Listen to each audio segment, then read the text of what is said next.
ভৈরব পার হয়ে দেবীপুরে ঢোকার মুখে ঠক ঠকাঠক আওয়াজে জানিয়ে দেয় এটা জোলাপাড়া। তিনটি ছেলে মেয়ে নিয়ে ৫ জনের সংসারে খাটতে খাটতে জীবনের প্রতি বিতৃষ্ণা জন্মে যায় সহেলীর। সংসার নিয়ে সামান্যতম চিন্তাও নাই স্বামী লছিমের। তাঁত বোনার ছোটখাটো কাজগুলোতেও হাত না লাগিয়ে সে সারাদিন এপাড়া ওপাড়া ঘুরে বেড়ায়।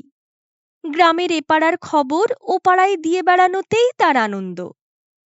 সেদিন মোল্লাপাড়ার মসজিদে মিলাদ মহফিল। লছিম আজ সারাদিন সেখানেই আছে। মৌলবি সাহেবের ধর্ম আলোচনায় সে মশগুল। মৃত্যুর পর কবরের মধ্যে প্রথমে যে ফেরেশতা আসবে তার বিশাল বিশাল চোখ ও দাঁত। কষ্টকর কবরের মধ্যের শাস্তি। তারপর দোজখে গরম তেলের কড়াইয়ে পাঁপড়ের মতো ভাজা, গরম লৌহ শলাকা চোখের মধ্যে ঢোকানো।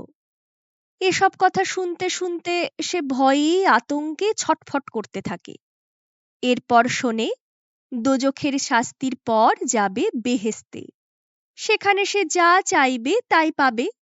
যা খেতে চাইবে আপন মনে তা মুখের কাছে চলে আসবে। তখন সে কিছুটা শান্তি পায়। রাত্রে বাড়ি ফিরে কিছু না খেয়েই সে শুয়ে পড়ে।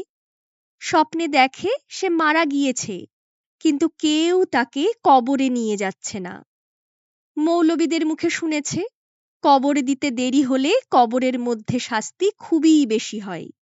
স্বপ্নের মধ্যে ছটফট করতে করতে হঠাৎ সে জেগে যায়।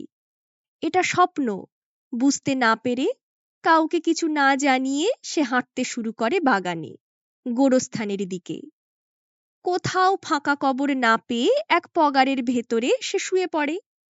অপেক্ষা করতে থাকে সেই বীভৎস দাঁতওয়ালা ফেরেশতার। সেই গভীর রাত্রিতে পাশের গ্রামের এক চৌকিদার চোর তাড়া করতে করতে চলে আসে সেই বাগানে। চোর এক লাফে পগার পার হলেও চৌকিদার হুড়মুড়িয়ে পড়ে সেই পগারে লছিম জোলার উপর।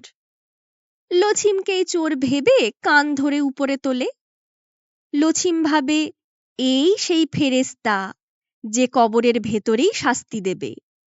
লছিম ভয়ে কাঁপতে কাঁপতে প্রশ্ন করে, কই তোমার তো বড় বড় দাঁত, মোটা মোটা চোখ দেখছি নে।